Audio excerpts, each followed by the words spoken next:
Welcome to Season 4. We are back for number 4. Working on our redshirt players here, and we'll look at our depth chart here in a minute as well. But we're going to redshirt the freshman Rhodes, our quarterback. No question about that. We have to redshirt him. He's by far the worst quarterback, although he's still going to be a good quarterback. Running backs will redshirt White as well, another freshman. Fullbacks have already been redshirted. We're going to go ahead and redshirt these 3 wide receivers, and then we're not going to redshirt the 2 freshmen because I have a feeling I'm going to cut those 2 next year. Tight ends, I haven't decided yet. You guys will find out later if I end up redshirting Culver, but I'm leaning towards not. Freshman here, another freshman we're redshirting. We're redshirting almost every player we can. Defensive tackle, and one more we got a redshirt there, freshman. We're not going to redshirt Leslie Gray because he's just so damn good. We're just going to hold on to him, let him play. But we will redshirt the 2 freshmen. Right outside linebacker, no one there to redshirt.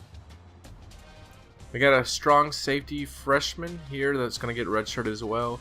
That's pretty much it. So we're redshirting a lot of players. But overall, you can see here we got a lot of good players, a lot of high, mid 80 players here, lots of them. And I was actually looking earlier, and I only have 11 seniors on this team. I have 11 seniors and 5 juniors. So over the next 2 years, I'm only going to lose 16 players. That's kind of crazy when you think about it. I'm going to recruit 2 years, and I'm only going to be losing 16 players. That's going to be some of my better players, but you see here there's a lot of sophomores that are in this top group here. There's 4 that's in the top 8 or so on my list. The only question I have as far as starting a quarterback is Wright. He's got a low awareness, but if you come over here and look, his throwing accuracy and throwing percentage is 90 throwing power and 91 throwing accuracy. How do I not start him? He's that good. His awareness is low, but dang, he's got a good throwing power and throwing accuracy. Alright, so we're here at week number 1.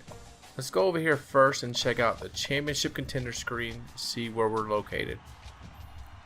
Holy snitchels, Batman. Number 32 right now.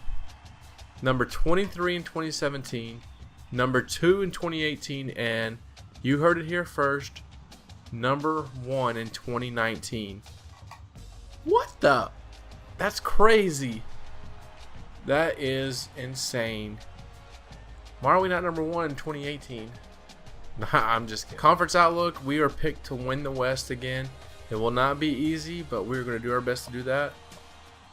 Marshall's picked to win the East, and we've played them, I think, twice now for the conference championship, back-to-back years. And we're picked to win the whole shebang. But look at that. Texas State's picked to finish number 5. Depth chart, I decided to stick with Horner. That was the only thing we looked at from last time. Was Horner. The other, I'm going to make a change right now, and we're going to move right to the backup. And if Horner gets hurt or anything like that, because let's go ahead and get him a little bit of experience just in case we need him to come in. And the main reason why I'm sticking with Horner is strictly on the awareness. Despite Wright's much better passing abilities, I'm going to go with the awareness and stick with Horner. So Nash will be our backup. Lewis, you may remember him from last year. He's the guy that does a little bit of everything, including playing some defense. He had 2 interceptions for us last year.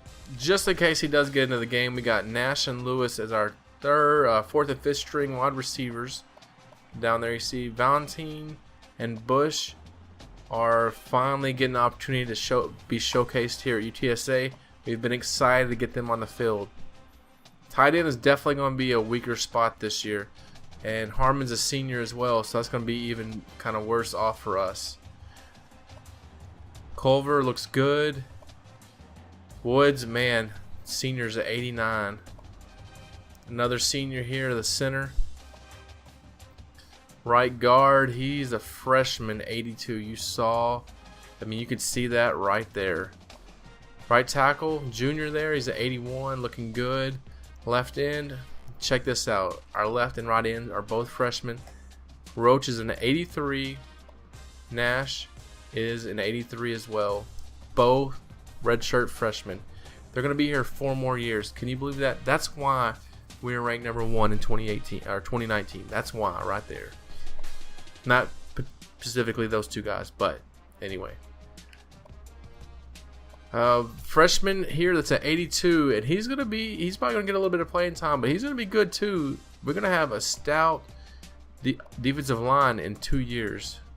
Leslie Gray, the sophomore, we decided not to redshirt him.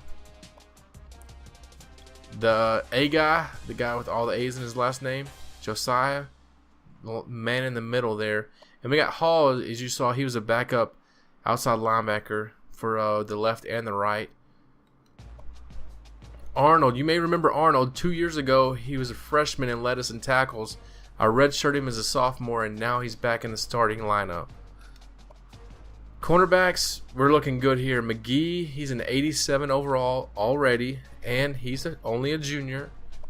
We've got a senior there, but then we've got a freshman that's going to be the 3rd quarterback, so we're in good shape there. We're going to go ahead and move Lewis on here as well, and let him play a little bit of cornerback. Let's check out the preseason All-Americans. I doubt there's anyone on the list from... Nope, no one on the first team. Second team, I'm guessing no as well. Is there a projected freshman? No.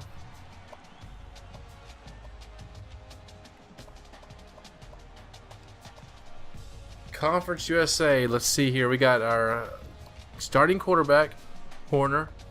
And I'm going to go ahead and go out on a limb and say Ramsey's going to finish the first team all-conference running back. You heard it here first.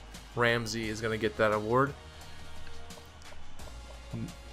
Then we got a left guard and a center. Leslie Gray's on there. He was a do-it-all guy last year. McGee's on there. And Levine, our strong safety. Second team, you'll probably see the Texas State running back here, Boosie. Culver, the left tackle. And I believe, we got another cornerback, free safety. Oh, our kicker. Ooh, kicker. Pretty much just going to skim down my board, and you can just pause it if you want to see something. This is going to change a lot from week to week here early on, but this is what we're looking at right now that we have on our recruiting board. We have it actually full. You don't normally see me with it full, but I'm trying a slightly different strategy this year. Week 1 is against the Akron Zips, and Herbie's picking us, and we should be able to win this game. I have a feeling we're going to get off to a great start here and start the season on the right foot, and not start this year 1-3 like we did last year. Even though we rebounded to go 10-4, we still do not want to. We want to get off to a hot start. So checking out the game summary from last week, we did win. We won going away 38-7. Nice win for us. We got up early, scored looks like on our first drive with 11:30 to go in the first quarter. Go up 7-0, and we never looked back. Led the rest of the game. Team stats, we had, look at that, 60 rushes for 280 yards and 4 touchdowns. Passing was really bad, 14 for 31. Wow, Horner's normally better than that. 5 for 5 with 5 touchdowns in the red zone. Can you ask for more than that? Really? Can we? No, we can't. Horner was 13 for 27, which isn't too bad. So not bad for him. And then Wright was 1 for 4 for 9 yards. So Wright not real good in his first action. Horner didn't have a touchdown. Rushing, Ramsey, his first career game, 21 carries, 120 yards, 2 touchdowns. Nash, 16 carries. Lewis had 2 carries. Horner had 2 touchdowns on 9 carries. Our fullback Stewart had 8 carries for 62 yards. Nice day running for him as well. Receiving, Valentine, 4 catches. Bush, 3. Nice. Ramsey had a couple. We spread the ball around very nice all through there. Looking at that championship contender screen, we're still number 32, so we didn't move up any with the win in week 1. Looking at my recruiting board, here we go. Well, I'll go through these a little bit slower. There's only 12 players on my board. We got 700 on all these guys, and then 100 on these last 4. After this week, I'll probably add some more and scout some more and see kind of where that leaves us at. But for now, I'm going to roll with this, and hopefully we can gain some ground on some of these or make up the decision that we need to move on and find another recruit. So my coach is completely upgraded all the way on the recruiting. These here looks like they're pretty much only if you're playing the game, so since we're simming, I'm not even going to worry about showing you when I upgrade my coach anymore. But I can upgrade my defensive coordinator, so let's see what we want to do here. So for my defensive coordinator, I'm going to go ahead and do ball burglar. Your defensive players gain +1 catching, +2 spectacular catch, +2 catch in traffic for games. So we're going to go ahead and upgrade that 1 time. Again, this week against UAB, Herbie is picking us. And we have almost all the arrows except for the defensive arrows. But if you look, our defense was really stout week 1. Only 173 total yards. That's going to wrap up this episode. Make sure you check out Texas State and Little Chef on his channel. As always, the link to the playlist is in the description below. Thanks again for watching.